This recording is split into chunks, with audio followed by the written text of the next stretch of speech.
Oh, after all those years down in non-league, 5 years it took us to get out of the National League, we're in a very real chance of going back to back to back. We won the National League, we won League Two, and 8 games into the new season, we're in a promotion spot in League One as well. What a time to be alive.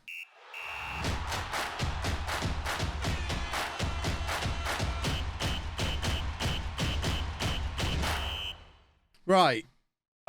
Before we jump into this match, I need to familiarise myself with what's going on, because I've just looked at that team and thought, what? Who are several of them? So we are second in the league. We've started the season really quite well. We've not lost yet, despite it being our first season at this level. If I recall, we didn't do a huge number of transfers. A lot of these are fringe players. Oh, of course, we got David Roberts back. So we've got Roberts and Scott. Phil Scott signed his contract extension. I remember that now. It's all coming back to me from Tuesday. This guy's a great left back. We've got a couple of great right backs. So we're ruining people using the wing backs. And Leroy Tongue is a new striker who's just arrived that apparently we're starting for this game. Is Hughes injured? Oh, Hughes is tired. So that explains why we've got Tongue on there to start things off. Fair enough. I'm on board with all that. Roberts is tired as well. I don't think Scott and Roberts have played together yet, because Roberts arrived late, then Scott got injured, and now Roberts is tired. So we will, sometime early on in this stream, hopefully, get to see Scott and Roberts together at centre-back. That would be glorious. That's what really got me into collecting comics years ago. Just working through all of the old Batman stories. And that got me into the newer stuff, which then got me into DC in general, which then got me into Marvel and independent comics. And before you know it, I mean, you can't really see them on my background now. There's a shelf of them there. There's another shelf of comics below. And in the storage unit, there's like 3 massive cases full of comic books. So it is a slippery slope, I warn you. That's a lovely goal. Right, we are 1-0 up. How are Sunderland doing? Someone said on Twitter, can't believe Sunderland are still in League One. I will point out Sunderland are back in League One. They did get 1 year back in the Championship during the 10 years of this save. But they have now been back in League One for a little while. So I'm still blurry again. So it wasn't Batman that was causing the problem. There's something else behind me. But clearly this particular fuggler has got a more human face than I have. Which I really don't know how I feel about that. Doesn't mean Batman can probably go back up there, though. This Batman is cool. Look how cool that is. Right. Carabao Cup versus Brighton. I didn't actually look what league Brighton are in now. I know on Earth 1, Brighton were quite a decent Premier League side. So this is probably quite a big match for us. I'm assuming they're still Premier League level. Here on Earth 2. We're not doing ourselves... I don't know where that sentence was going. We're not doing too badly in a big game against a big club. We have a pretty good record in these cup games against teams from higher divisions. We've had some lovely cup runs the last few years. And we're competitive again today. Yeah, I can't give you the weather 15 minutes into the stream. Otherwise, what are you going to stick around for the next 3 hours? Would it not have been sold as a study? I mean, it was... study / 4th bedroom is what it was listed as. Goodrum's not scoring, bless his cotton socks. I mean, really, Goodrum. The fact Goodrum's still getting any game time is remarkable, considering where he's come from. He had a really tough start to last season as well, if I remember, and then turned around and won Player of the Year. So I'm not writing him off just yet, but he is having the worst season of his career with us by a long way. So I think Tyler Goodrum might have reached his level. I mean, he's an example of someone where the time difference between the 2 saves is nuts, because Tyler Goodrum in Non-League to Legend is a manager, and he's on my profile as one of the managers that I've got best opinion with. I think it's Tyler Goodrum and 2 others on this list on Non-League to Legend. And in this save, he's still a 27, 28-year-old player. We'll just beat Coventry. I mean, we've actually got a local derby again in the league. I imagine the clubs are traditionally so far apart, they're not even listed on our rivals. But you can be damn sure if this all happened in real life, we'd consider Coventry our big rivals, because there's no point having a rivalry with any of this lot anymore. We played in Coventry for 6 or 7 years. We might have left, but we're going to consider Coventry our big rivals, even if they don't care about us. They should just get there. They should just be Coventryshire. Oh, lovely, lovely, lovely. Did Gilks get the assist on that, or was there a knockdown first? That's going to be beautifully poetic if Gilks is responsible for a goal against his former club. No, it was directly from Gilks' cross, so Gilks gets an assist against the club that deemed him not good enough. After giving us a big pile of cash for him, he only ever played 2 games for Coventry and ended up falling back into non-league with us. Shows that we were right, they were wrong. Silly old... He is injured now, so he's got to come off. But at least he's got to prove his point. And that's all I really care about. Oh, we keep giving it away, though. But I tell you what, having Scott and Roberts together at the back, you really do feel confident in your defence. Just having them two there as a shield in front of the best goalkeeper outside of the Premier League. Defensively, I feel very, very solid. Right, was that another sellout? It was. We are getting some attendances in now, boys and girls, and we are top of the league. On probably one of the smallest wage budgets in the league as well. I'm going to guess. Yep, 22nd for wage spend, 1.8 million a year on wages, compared to Coventry, who are spending 3.2, and Ipswich, 8.6 million a year on wages is nuts. How much income do we get from a sellout? It's about 110,000, I think. That's what it said when we broke the record. So our gate receipts are already pretty impressive. We've made £1 million in gate receipts this season, and it's only the 1st of October. Last season, even with a cup run, we only did 1.7 million. So moving to this bigger ground and starting to get more fans through the door is making a massive difference to the bottom line. We were playing in front of 2,000 or 3,000 people last year. Now we're starting to consistently play in front of... I mean, the last 3 home games have all been 6.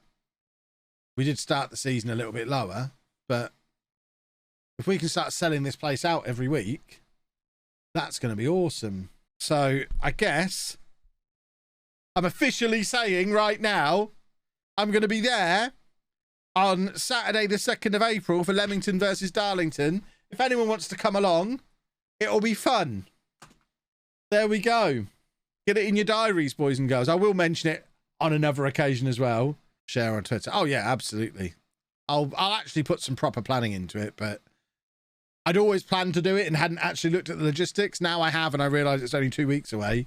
We've got to get it nailed down and confirmed. So I'll put it on Twitter. Chris, make sure that goes into the video as well, so anyone watching on YouTube knows they can come along. I'll try and put it in the intro to the next video as well. I might even do a mention of it on a Non-Need to Legend, just so anyone who just fancies the meetup but doesn't necessarily watch on Twitch can come along. And we can be like, ugh, you don't watch on Twitch, you weirdos. Twitch is great. Hey, and they're in the chat. There you go. We're planning our day out. Hello, Leamington FC. We're planning our day out. Where's the best place for us to stand? Are there going to be shirts in the club shop?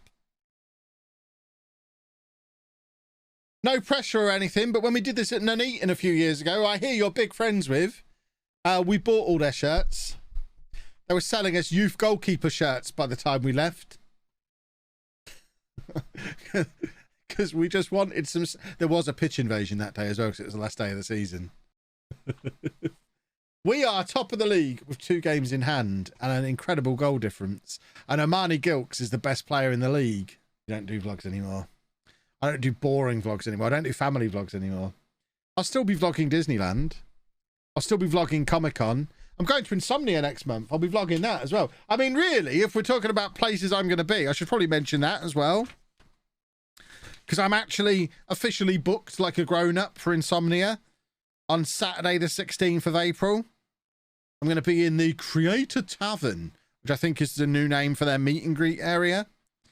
And I'll just be mooching around the show floor buying all of the things. So Saturday the 16th of April, if you can't make it to Leamington, make it to the NEC for I-68, I think it is. I'll be there. I'm also going to be... I love the fact the world is opening back up again. COVID, do not ruin this for me. So we then got Disney at the start of May. I'm then doing a panel at London Comic Con at the end of May.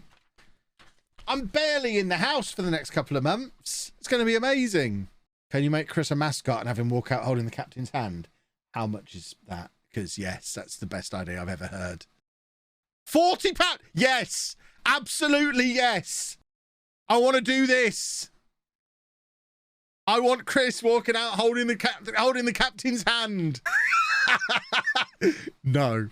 Don't be miserable. You get a pre-match behind-the-scenes tour. Pre-match visit to Leamington FC changing room. You get autographs. You get to warm up. Oh, this is going to be amazing. I just want to see you warm up. Tickets to watch the game for the mascot and accompanying adults. This guy. You get a program for the mascot and the parent/guardian. I'm the guardian. Photos of your day and an on-the-day mascot pack, including a t-shirt. Name can be added at an extra cost. Oh, this is amazing.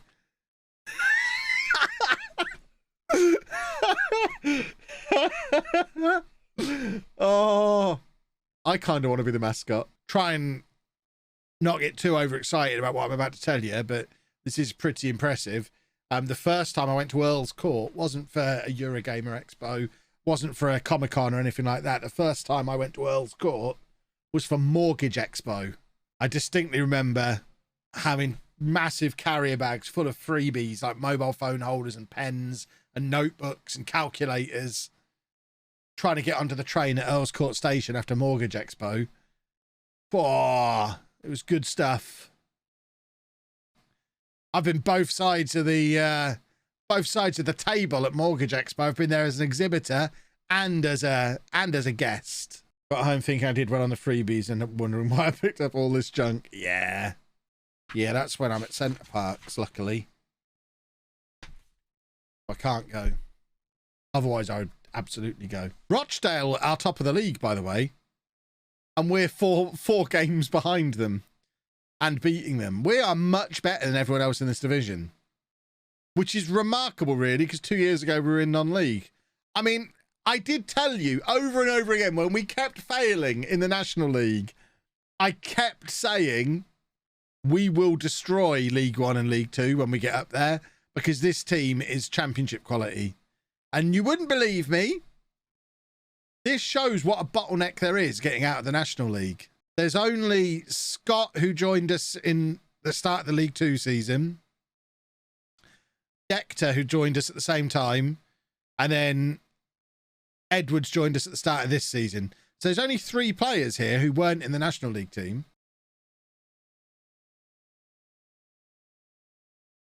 Oh, what a pass. Let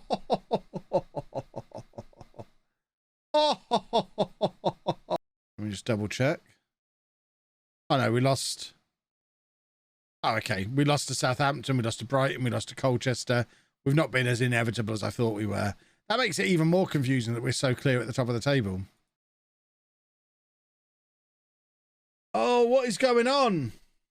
Theodros, who spent almost his entire career in midfield, having to play up front because of our lack of strikers. Not ideal. And Wooster's losing his magic. He's having his roughest spell since we dropped him to bring Frenchie back in about 5 years ago. We need one of those strikers back urgently. Ideally, we need Hughes back. Hughes getting injured has been a big problem. It shows how reliant we still are on him. Right, Tongue is back.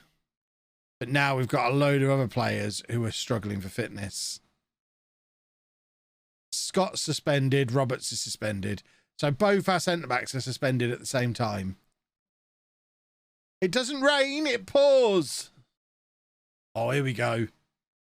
Oh, tonguey, tonguey, tonguey. If there are any local radio stations who want to give me a job, I am available for Saturday mornings. when I'll have to play completely different music and do the come down. More important, we need to beat Peterborough here because this is a top of the table clash, although we have 2 games in hand, and they in turn have 2 games in hand on Cardiff, who are behind them. Come along. Oh, that's a lovely ball. Oh, and Tyler Goodrum, Mr. Leamington. If there was going to be a moment for him to grab his first goal of the season, that was his moment. We have no money to add players in January, no. I suspect, though, there might be a big sale in January. With Godwin now being a full international and his price has shot up to the 3 to 4 million range, I wouldn't at all be surprised to see Godwin leave for big, big money in January.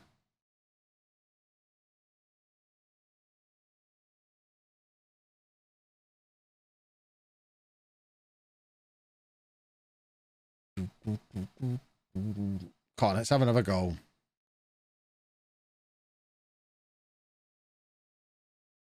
We either need a big cup run or a player sale soon anyway, or else money will start to look iffy again.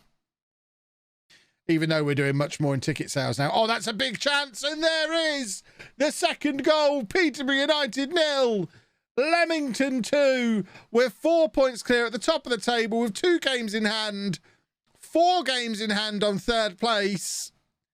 We're going up as bleeping champions, back to back to back. Wah!